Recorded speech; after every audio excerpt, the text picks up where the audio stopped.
సహోదరులను ప్రేమించకుండా దేవునికి ఇష్టలుగా ఉండడం అసాధ్యం. కంటికి కనబడిన సహోదరుని ద్వేషిస్తూ అదృశ్యుడైన దేవునికి ప్రియమైన వ్యక్తిగా మనం ఉండడం చాలా కష్టం. కొన్ని కారణాలను బట్టి మనం కొందరితో ఏకీభవించలేము. మనకు కొంత అభిప్రాయ భేదాలు ఉన్నాయి. కొంతమంది చెప్పిన ఐడియాలజీ మనం అంగీకరించకపోవచ్చు, దాట్స్ ఓకే. కానీ ప్రేమ లేని వారిగా మనం జీవించడం దేవుని చిత్తం కాదు. కొందరిని ఘోరంగా అసహిస్తూ ఉంటారు, అది దేవుడు ఆశించినటువంటిది కాదు. మనకు డిఫరెన్సెస్ ఎక్కడొస్తుందంటే అభిప్రాయములతో మాత్రమే, వ్యక్తులతో కాదు. మనకు కొన్ని అభిప్రాయ భేదాలు ఉన్నాయి, అది ఐడియాలజీతో మాత్రమే. కానీ ఆ వ్యక్తితో మనకు పోరాటం లేదు.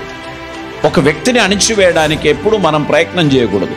ఆయనకు సృష్టికర్త ఉన్నాడు, ఆయనకు సస్సైనర్ ఉన్నాడు, ఆయనను నడిపించువాడున్నాడు, ఆయనను పోషించువాడున్నాడు, ఆయన జీవితంలో అద్భుతం చేయువాడున్నాడు. గనుక ఆయనను తృణీకరించటం మనకు అప్పగించినటువంటి పని కాదు.